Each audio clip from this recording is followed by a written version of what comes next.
J'avais peu de moyens, même pas du tout. Et du coup, c'est quand Plus belle la vie s'est arrêtée. Et j'ai mon ex-collègue. Pendant 28 ans, j'ai souri. Mais en réalité, je survivais. Et si ce que l'on appelait un grand amour n'avait été, pour Lola Marois, qu'un enfer vécu en silence. Il y a des phrases qui tombent comme un coup près, pas parce qu'elles accusent, mais parce qu'elles révèlent. Quand Lola Marois prononce ces mots, ce n'est ni une provocation, ni un règlement de compte. C'est une vérité nue, longtemps étouffée, qui fait vaciller l'image d'un couple que la France croyait solide, atypique, presque indestructible. Lola Marois et Jean-Marie Bigard. Des tapis rouges, des rires en plateau, des interviews complices, et derrière, une vie conjugale que personne n'avait vraiment vue. Pourquoi attendre si longtemps pour parler ? Pourquoi maintenant ? Parce qu'il existe des douleurs qui ne crient pas, des blessures qui ne laissent pas de bleu, des prisons sans barreaux où l'on continue de vivre, de travailler, d'aimer même, tout en s'éteignant à petit feu. Lola n'emploie pas le mot à la légère, elle parle d'enfer. Pas celui des cris et des scandales, mais celui, plus insidieux, de la solitude à deux. Vivre avec quelqu'un, partager un toit, des enfants, des habitudes, et pourtant se sentir seule, incomprise, parfois invisible. Pendant des années, le public n'a vu qu'un couple hors norme. Elle, lumineuse, plus jeune, artiste en mouvement. Lui, monument de l'humour, caractère entier, figure médiatique. On les disait courageux, on les admirait pour leur différence d'âge, pour leur façon d'assumer une histoire que d'autres auraient jugée impossible. À l'écran, ils riaient, dans les photos, ils s'embrassaient. Dans la vie, Lola apprenait à taire ce qui la rongeait. Ce qu'elle raconte aujourd'hui n'est pas une accusation, mais une confession. Elle ne parle pas de haine, elle parle d'usure. D'un amour qui existe encore, peut-être, mais qui ne suffit plus à faire coïncider deux rythmes de vie devenus incompatibles. Elle parle de nuit où l'on se couche à côté de l'autre sans oser dire ce que l'on ressent vraiment, de phrases commencées puis abandonnées, de ce moment précis où l'on comprend que l'on n'est plus en train de vivre une histoire, mais de la préserver. Et c'est là que le mythe se fissure. Car ce couple si médiatisé, si commenté, si idéalisé, cachait une réalité que beaucoup connaissent sans jamais la nommer. La douleur de rester pour ne pas détruire. Le courage de se taire pour protéger. L'illusion que l'amour, à lui seul, finira par réparer ce que le temps abîme. Lola l'avoue sans colère. Elle a tenu pour les enfants, pour l'image, pour l'histoire commune, et parce qu'elle croyait encore que ce qui faisait mal finirait par passer. Mais certaines blessures ne passent pas. Elles s'installent, elles deviennent une façon de respirer, jusqu'au jour où l'on comprend que survivre n'est plus vivre. Ce témoignage n'est pas une fin brutale, ce n'est pas une rupture mise en scène, c'est le début d'une lucidité, celle d'une femme qui ose enfin dire « je ne peux plus continuer ainsi ». Et cette simple phrase, prononcée après tant d'années de silence, résonne bien au-delà de leur histoire, parce qu'elle parle de toutes ces vies que l'on croit stables, de tous ces couples que l'on imagine heureux, et de ces vérités que l'on repousse par peur de ce qu'elles pourraient pas bouleverser. Alors, que s'est-il réellement passé derrière les portes closes de ce mariage si admiré ? À quel moment le conte de fées s'est-il transformé en huis clos ? Et surtout, comment deux êtres qui s'aimaient ont-ils pu s'éloigner sans bruit, sans éclat, jusqu'à ne plus avancer ensemble ? Pour comprendre cet aveu tardif, il faut revenir là où tout a commencé, là où deux vies que tout opposait se sont rencontrées pour la première fois. Avant l'aveu, avant l'usure, avant le silence. Il y a eu la rencontre, et comme souvent dans les grandes histoires, tout semblait alors écrit pour fasciner, mais rien pour durer. Lola Marois n'est pas née dans un décor ordinaire. Fille d'artiste, élevée entre Paris, Los Angeles et Madrid, elle grandit dans un monde où la création est une langue maternelle. Très tôt, elle apprend à observer, à ressentir, à traduire les émotions. Le théâtre devient sa maison, les mots, sa respiration. Elle étudie, travaille, se forge une voix, un regard, une présence. Puis vient la reconnaissance, la scène, les projets, et surtout cette série populaire, Plus belle la vie, qui l'a fait entrer dans les foyers français. Lola est une femme en mouvement, une énergie vive, une trajectoire ascendante. Elle veut explorer, créer, brûler la vie par tous les côtés. À l'autre extrémité du chemin se tient Jean-Marie Bigard, une carrière déjà immense, des décennies d'exposition médiatique, un humour abrasif, une personnalité tranchante, des succès, des polémiques, des combats. Bigard est un homme marqué par le temps, par les épreuves, par une histoire personnelle dense. Il n'est plus dans la conquête, mais dans la préservation. Il ne cherche plus à courir. Il aspire au calme, à la stabilité, à une forme de refuge. Quand leurs regards se croisent, personne ne parle de logique. On parle de magnétisme. Elle est solaire, vive, imprévisible. Lui est intense, solide, déjà chargé d'années. Très vite, on les surnomme la belle et la bête. L'expression amuse, séduit, intrigue. Dans cette image, tout est déjà là. La fascination pour le contraste, pour cette alliance de la jeunesse et de l'expérience, de la légèreté et de la gravité. Au début, la différence d'âge ne semble être qu'un détail. 28 ans. Un chiffre que l'on relativise quand l'amour frappe. Lola croit à la force du lien. Bigard, lui, trouve dans cette relation une lumière nouvelle, une vitalité qu'il pensait perdue. Ils se protègent mutuellement, ils s'affichent, ils défendent leur histoire contre les regards sceptiques. Et le public, finalement, s'habitue. On admire leur courage, leur singularité, leur capacité à défier les conventions. Mais il existe des écarts qui ne se mesurent pas en années, mais en rythme. Deux corps qui ne battent plus à la même cadence. Deux désirs de vie qui ne regardent pas dans la même direction. Là où Lola rêve encore d'expansion, de projets, d'expérience, Bigard commence à penser en termes de limites, de fatigue, de retenue. Là où elle veut avancer, il cherche à préserver. Au début, cette tension est douce, presque romantique, comme une danse entre deux générations. Puis, insensiblement, elle devient un tiraillement. Lola ne parle pas de conflits spectaculaires, elle parle de décalage, de ces moments où l'on réalise que l'autre n'a plus la même énergie, pas les mêmes besoins, pas le même rapport au temps. Elle dira plus tard, avec une pudeur désarmante, « On ne peut plus faire de marathon ensemble ». Une phrase légère en apparence, presque souriante, mais derrière l'humour, une vérité brutale. Ce n'est pas seulement le corps qui ralentit, c'est la vie elle-même qui se met à marcher à deux vitesses. Ce qui rend cette histoire si troublante, c'est que personne n'est coupable. Il n'y a ni trahison, ni violence, ni scandale. Il y a simplement deux trajectoires qui, après s'être croisées avec éclat, commencent à s'écarter. Lola aime encore, Bigard tient à elle, mais l'amour, aussi fort soit-il, ne suffit pas toujours à faire coïncider deux temporalités. Et pourtant, à ce stade, elle y croit encore.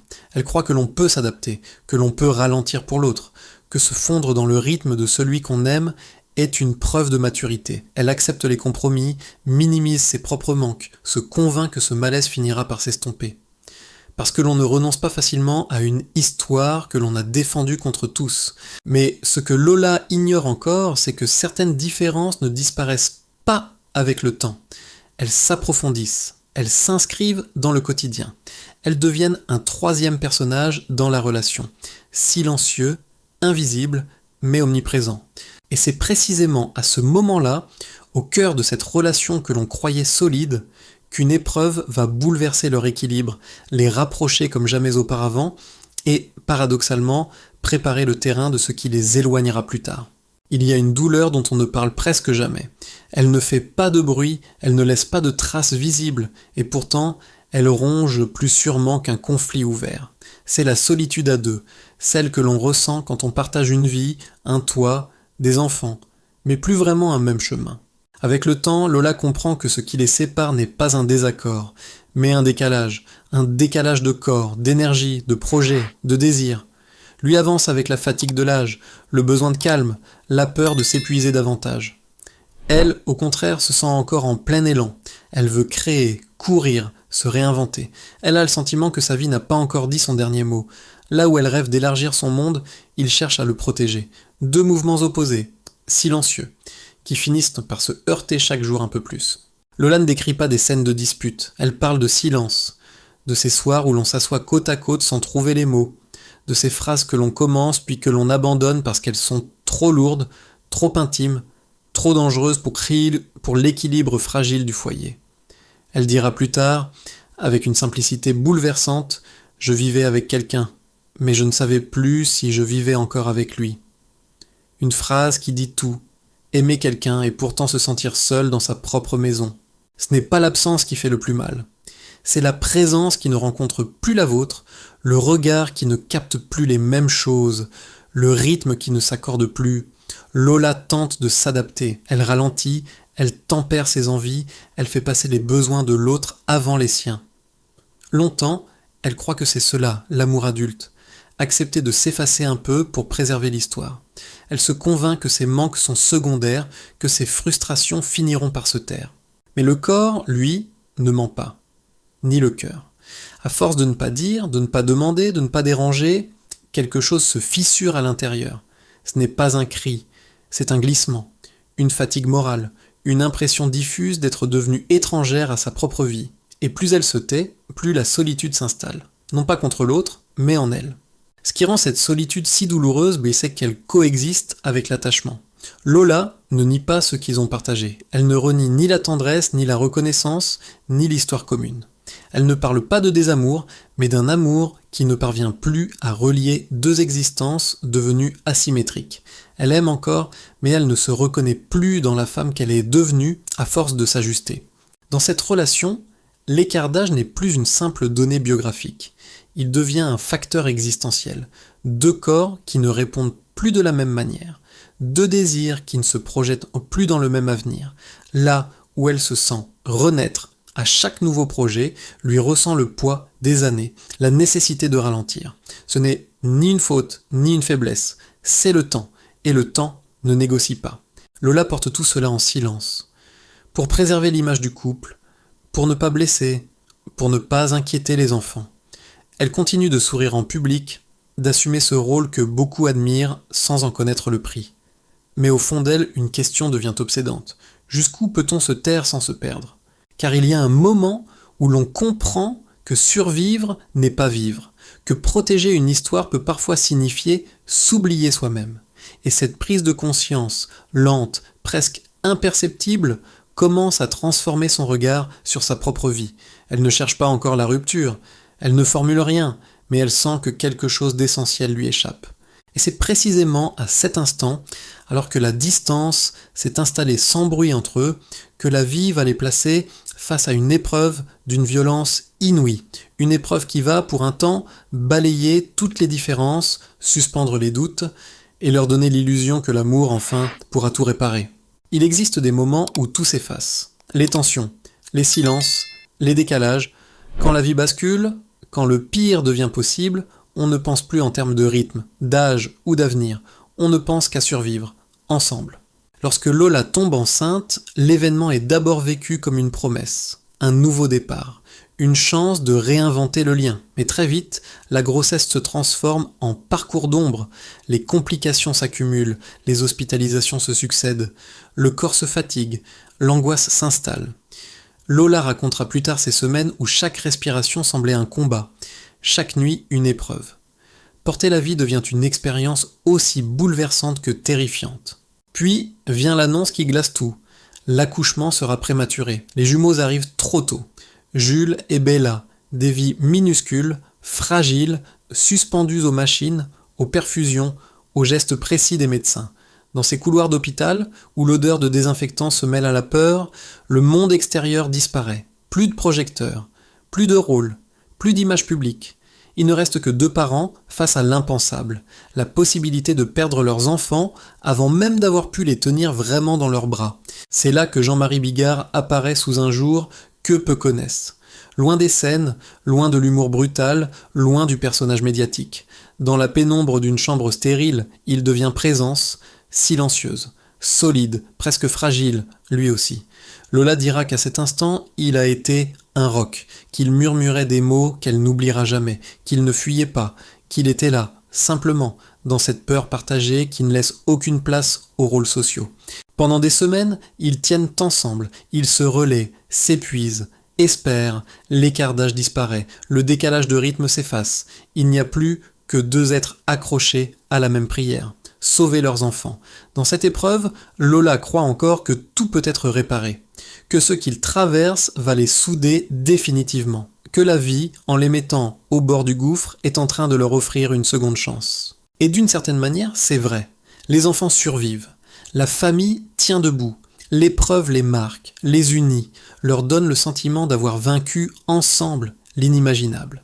À ce moment-là, Lola veut croire que les silences d'hier n'étaient que des malentendus, que la fatigue n'était que passagère, que l'amour, face à la mort, a prouvé sa force. Mais la vie ne se résume pas aux moments extrêmes. Une fois l'urgence passée, une fois les machines éteintes, une fois les enfants rentrés à la maison, le quotidien reprend ses droits. Et avec lui, les différences que l'on croyait dissoutes par la peur. Les enfants grandissent. Lola retrouve peu à peu sa carrière, ses projets, ce besoin viscéral de mouvement. Bigard, lui, avance vers un âge où le corps demande du repos, où l'on aspire à la simplicité, au calme, à la lenteur. Ce qu'ils ont traversé ensemble les a unis. Mais ce que le temps fait à chacun commence à nouveau à les éloigner. L'épreuve a scellé un lien de responsabilité, de respect, de gratitude. Elle n'a pas effacé les écarts fondamentaux, elle les a simplement mis en sommeil. Et c'est là que Lola commence à comprendre une vérité difficile. Certaines crises rapprochent, mais ne transforment pas la nature profonde d'une relation. Elles soudent, mais elles ne redessinent pas deux trajectoires déjà orientées dans des directions différentes. L'amour a résisté à la peur. La famille a survécu. Mais sous cette victoire, quelque chose demeure inchangé, une question muette, tapie au fond d'elle. Et moi, dans tout cela, où suis-je encore ? Il y a un moment précis dans une existence où l'on cesse de se demander ce que l'on doit être, et où l'on commence à se demander ce que l'on veut être. Pour Lola, ce moment n'a pas surgi dans un éclat dramatique. Il est né dans le silence, dans cette fatigue intérieure accumulée au fil des années, dans cette impression sourde de ne plus respirer à son propre rythme. Elle ne parle pas de colère, elle ne parle pas de haine, elle parle d'un besoin, presque biologique, le besoin d'exister autrement que dans un rôle. Femme d'un homme célèbre, mère, actrice, image publique, elle réalise peu à peu qu'à force de se fondre dans le tempo de l'autre, elle a mis, entre parenthèses, sa propre pulsation, et qu'aimer ne devrait jamais signifier disparaître. Alors Lola commence à se regarder autrement, non plus à travers le regard du couple, mais à travers le sien. Elle ne cherche pas la provocation, elle ne cherche pas le scandale, elle cherche la réappropriation de son corps, de son image, de sa féminité, de son désir. Elle veut se rappeler qu'elle est encore vivante, encore libre, encore capable de choisir pour elle-même. C'est dans cet état d'esprit qu'elle fait un pas qui surprend, dérange, divise. Elle s'engage sur une plateforme réservée aux adultes. Elle pose pour Playboy. Les réactions sont immédiates. Jugement, commentaires, incompréhension. Pour beaucoup, ce geste est perçu comme une rupture, une provocation, voire une trahison. Mais pour Lola, c'est autre chose. Ce n'est pas un cri contre son mari. C'est un acte pour elle-même. Elle l'explique avec une simplicité désarmante. Elle ne veut plus être enfermée dans une seule identité. Être mère n'annule pas le fait d'être femme. Être épouse n'efface pas le droit au désir.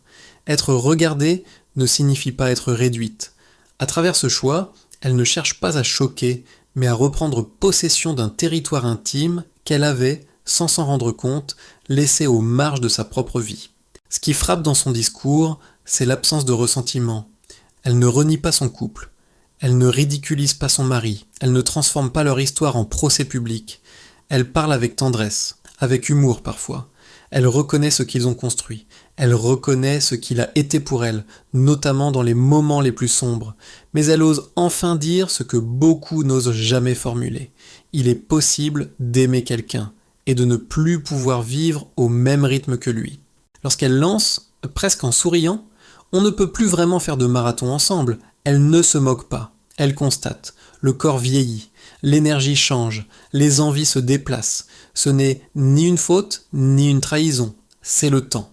Et le temps, contrairement à l'amour, ne se négocie pas. Lola comprend alors quelque chose de fondamental. Préserver son propre mouvement n'est pas un manque de loyauté. C'est une forme de survie. Pendant longtemps, elle a cru que s'adapter entièrement à l'autre était la preuve ultime de l'amour. Aujourd'hui, elle découvre que se préserver soi-même est aussi une manière d'aimer sans se perdre. Ce qu'elle incarne désormais n'est pas une rupture brutale, mais une métamorphose. Une femme qui n'écrase pas son passé, mais qui refuse de s'y enfermer. Une femme qui n'attaque pas, mais qui affirme. Une femme qui accepte les limites de ce que leur relation est devenue, sans renier ce qu'elle a été. Et dans cette renaissance silencieuse, quelque chose de plus vaste se dessine. Lola ne parle plus seulement de son couple. Elle parle de toutes celles qui, un jour, se sont senties jugées parce qu'elles vieillissaient différemment de leur partenaire, de celles qui ont eu peur de dire qu'elles ne se reconnaissaient plus dans la vie qu'elles menaient, de celles qui ont confondu fidélité et effacement. Elle ne claque pas la porte, elle n'annonce pas de fin spectaculaire, elle choisit un chemin plus subtil, celui de la clarté. Dire ce qui est, sans haine, sans mise en scène, avec une honnêteté qui désarme. Car ce qu'elle cherche désormais, ce n'est pas la rupture, c'est la vérité. Et cette vérité, douce mais implacable, ouvre une question que personne ne peut ignorer. Que devient un amour quand les corps, les rythmes et les désirs n'avancent plus ensemble?